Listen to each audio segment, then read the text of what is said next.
मैं जमाल सईद, नवाब कोठी, दीघा, पटना से। पिछले क्लास को ही आगे बढ़ाते हुए अल्फाज का इस्तेमाल कैसे करके सेंटेंस बनाते हैं हम उसे सीख रहे थे। आज हम लोग सीखेंगे। पहला वर्ड हमारे पास है नीड। नीड कहाँ यूज़ करेंगे? नीड का इस्तेमाल वहाँ करते हैं जहाँ ज़रूरत होती है। वांट चाहना, नीड चाहना, विश चाहना, डिज़ायर चाहना। अभी इतना सारे वर्ड्स का हम लोग इस्तेमाल नहीं करेंगे, इसका क्लास बाद में है। अभी हम सिर्फ जानना है नीड, सिर्फ इतना जानना है कि वहाँ यूज़ करते हैं जहाँ उसकी इतनी ज़रूरत है कि बगैर इसके काम नहीं चल सकता। जैसे आई वांट पेन बोलते हैं तो हम समझते हैं मुझे पेन चाहिए, मतलब आप दें नहीं दें तो भी कोई दिक्कत, कोई फ़र्क नहीं पड़ेगा। लेकिन नीड जब बोलेंगे तो मतलब ये कि आप पेन नहीं देंगे तो मेरा काम रुक जाएगा, काम नहीं चलेगा। मुझे पेन चाहिए लिखने के लिए, यानी आई नीड पेन। तो अब हम बोलते हैं नीड्स, चाहिए, ही है तो नीड्स होगा। He needs to be advice, you need to be advice. आपको सलाह की ज़रूरत है, you need to be advised. Be है तो एडवाइस्ड होगा, ईडी लगेगा, है ना।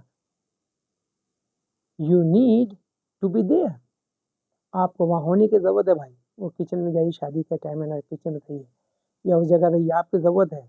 आप एनर्जेटिक आदमी हैं, आपके अंदर टैलेंट है, आपके अंदर सलाहियत है सब मैनेज करने का। तो आप तो नहीं रहिएगा तो उधर काम गड़बड़ा जाएगा, हमको ये डर है।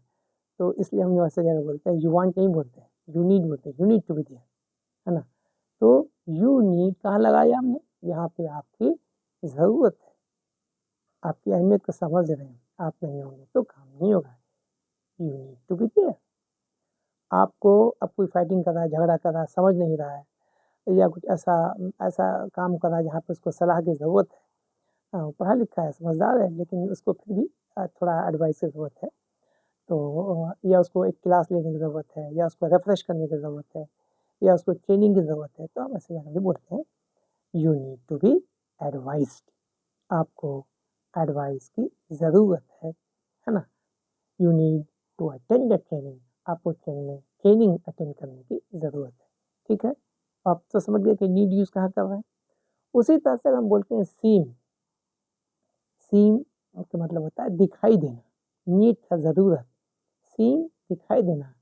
ऐसा लगता है, इट सीम्स, ऐसा लगता है कि आपको बहुत नींद आ रही है। आपको दिखने से ऐसा लग रहा है कि आपको नींद बहुत है ना। स्लीप ए लॉट, तो you seems to be, you seems to sleep a lot। आपको ऐसा लगता है कि वो बहुत सोता है, ऐसा लगता है कि वो बहुत सोता है।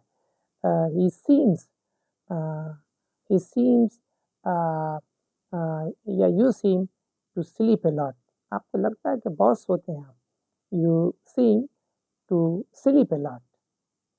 सही सेंटेंस थोड़ा सा बनाने के लिए थोड़ा सोचना होता है ताकि आप इतना आसानी से समझ सकें। To you seem to sleep a lot, है ना। ऐसा लगता है, यू सीम, लगता है, दिखाई देता है। सी नहीं होगा, क्या होगा यहाँ पर?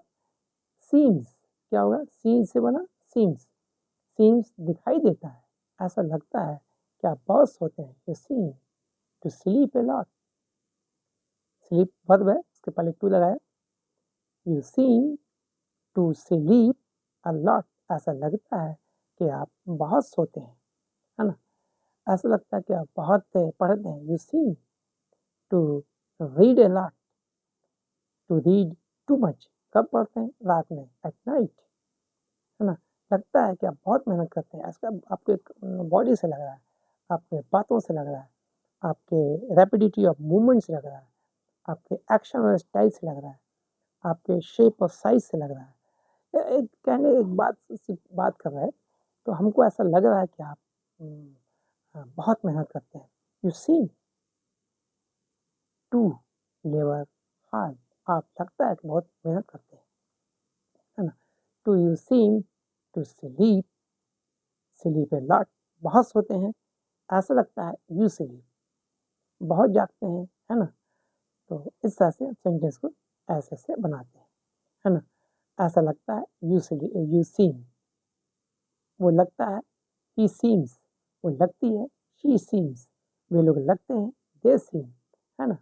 तो ऐसे दिखाई देता है, ऐसा लगता है, ऐसा महसूस होता है कि आप बहुत बहुत जागते हैं, बहुत सोते हैं, बहुत मेहनत करते हैं, तो हम बोलते हैं दे सीम, यू सीम, शी सीम, जो भी है, इट सीम्स, खाली बोलेंगे दिखाई देता है, ऐसा लगता है, कोई किसी भी सब्जेक्ट का नाम मिले तो हम सिंपल बोलेंगे इट सीम्स, ऐसा लगता है ना, कि आज कोई आने वाला है, ऐसा लग रहा है, फील हो रहा है कि somebody will arrive here, है ना, ऐसा लग रहा है कोई आदमी यहाँ आएगा, तो हम वहाँ पे सीन का यूज करते हैं। शायद मेरी बात आप समझ गए होंगे। हाँ, एक डिसीजन ले लिया तो ले लिया, decided is decided, done is done, तो भी सेंटेंस डिसाइडेड इज डिसाइडेड, एक बार फैसला हो गया, अब उसमें कोई चेंजेस नहीं, कोई रद्द बदल नहीं, डिसाइड हो गया तो हो गया, डिसाइडेड इज डिसाइडेड, डिसीजन नहीं हो, डिसाइडेड, जो फैसला ले लिया गया, डिसीजन इज डिसीजन, अब ये बोलना डिसीजन जो होता है वो डिसीजन होता है भाई, तब बोलेंगे डिसीजन इज डिसीजन, ले लिया गया, डिसाइड हो गया, तब बोलेंगे decided is decided, once it is decided, correct. तो decided is decided, decision is decision, decision होता है वो डिसीजन होता है, तो डिसीजन ले लिया गया, डिसाइडेड, डिसाइडेड इज डिसाइडेड, जो कब दिया गया, डन इज डन, एक बार मैंने 90% दे दिया अब, एक बार मैंने कॉपी चेक कर लिया, एक बार मैंने कह दिया जो भी फैसला ले लिया, तो हम लिखते हैं डन, भाई ये कर दिया गया, डन इज डन, हो गया तो हो गया, डन इज डन। उम्मीद है आप समझ रहे होंगे मेरी बात, मेरे कहने का मकसद क्या है आप शायद समझ रहे हैं, है ना। आइए उसे तो देखते हैं, ऑलमोस्ट एक यूज कर रहे हैं, इसका ऑलमोस्ट, है ना। देखिए क्या यूज कर रहे हैं, ऑलमोस्ट मतलब होता है तकरीबन, संभावना, तकरीबन, उर्दू में, हिंदी में संभावना बोलते हैं, है ना। तो ऐसे कंडीशन में जहां हमको बोलना आता है दी ऑलमोस्ट डायड, वो मर गया, ये ऑलमोस्ट डायड, करीब करीब मर गया, लेकिन वो मरा नहीं है, ध्यान रखिए मैं क्या बोला, ये ऑलमोस्ट डायड मतलब करीब करीब मर गया, लेकिन वो मरा नहीं है, समझो कि मर गया लेकिन मरा नहीं है, ऑलमोस्ट डायड, मरा नहीं है लेकिन समझो कि मर गया, ऑलमोस्ट डायड यानी मरना नहीं मरना बराबर ही है, ऑलमोस्ट डायड, ये ऑलमोस्ट डायड, करीब करीब तकरीबन वो मर गया, ये ऑलमोस्ट डायड, लेकिन वो मरा नहीं, ध्यान रखिए। उसी तरह से हमको बोलना होता है इट ऑलमोस्ट रेन्ड, बारिश नहीं हुई,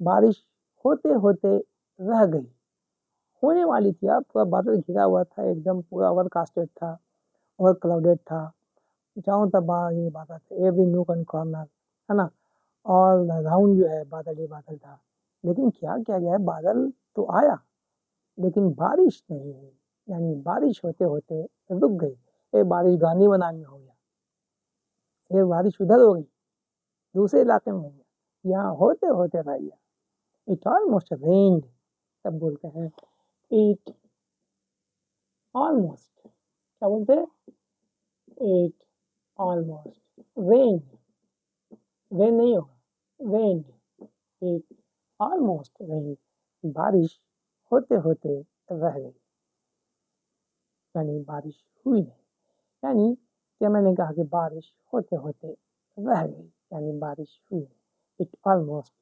रेन्ड, समझ के बता दी, यहाँ तक तो कोई दिक्कत नहीं है मेरे ख्याल में, इन कॉन्सेप्ट क्लियर हो रहा है, यानी ही ऑलमोस्ट डायड, यानी वो मरते मरते बच गया, मरा नहीं, बस समझो कि मर गया लेकिन मरा नहीं, ये ऑलमोस्ट डायड, ही डायड तो आप जानते हैं मर गया भाई, कहानी साफ हो गया, है ना, अल्लाह को प्यारा हो गया, भगवान के पास चला गया, his soul left for the eternal world, है ना, departed from the eternal world, है ना। तो तो ऐसे सेंटेंस को हम लोग ऐसे बोलते हैं, ऑलमोस्ट डैड। अब बोलना है the same as. The same as हमने शायद पिछले कोएटिव सेंटेंस जब मैंने बताया, कोएटिव वर्ड जब यूज कर रहे थे तो हमने याद है कि बताया था the same as, the same as. ये घर वैसा ही है, सेम का मतलब ये आप जानते हैं, वैसा ही, सेम, है ना। अरे ये कोट तो सेम समझ, जैसा मेरा वैसा उसका है। ये घर का नक्शा तो वैसे ही जैसा उसका वैसा मेरा है ना। तो कोई चीज़ें बोलते हैं ऐसा है जैसा वैसा है, तब हम बोलते हैं the same. My house is as same as his house. The same as, the same as, एक हुआ कोई वर्ड है, द सेम एज, एक साथ नहीं है, द सेम एज नहीं है, एक साथ नहीं है, the same as, the same, ऐसा है जैसा, ऐसा है जैसा, मेरा घर ऐसा है जैसा उसका, है ना। My house is as same as his house. His house is as same as mine. His house is the same as mine. उसका घर ऐसा ही है जैसा मेरा। His house is as same, ऐसा ही है as mine, जैसा मेरा। मैंने क्या कहा, as same as नहीं है, as same, ऐसा है जैसा as mine। This pen, she looks as beautiful as her. वो इतनी प्यारी लग रही है जैसे कि वो। अब तो आप समझ गए होंगे, श्योर। इसी तरह से अब हमको बोलना होता है कि वन शुड का यूज़ कर रहे हैं, एक वर्ड यूज़ कर रहे हैं, ले रहे हैं यहाँ पर जल्दी में, क्योंकि फ्राइडे है तो जल्दी ख़त्म करेंगे। वन शुड,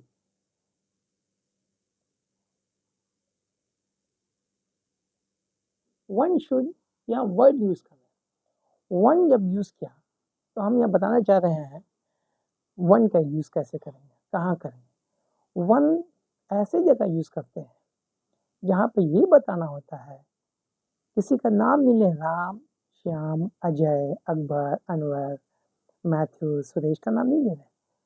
किसी को भी वन शुड नहीं, किसी को भी नहीं लेना चाहिए। मैं, तुम, वो, ये की बात नहीं है, किसी को भी। कुछ क्लियर नहीं है, वेग है, एम्बिगुअस है।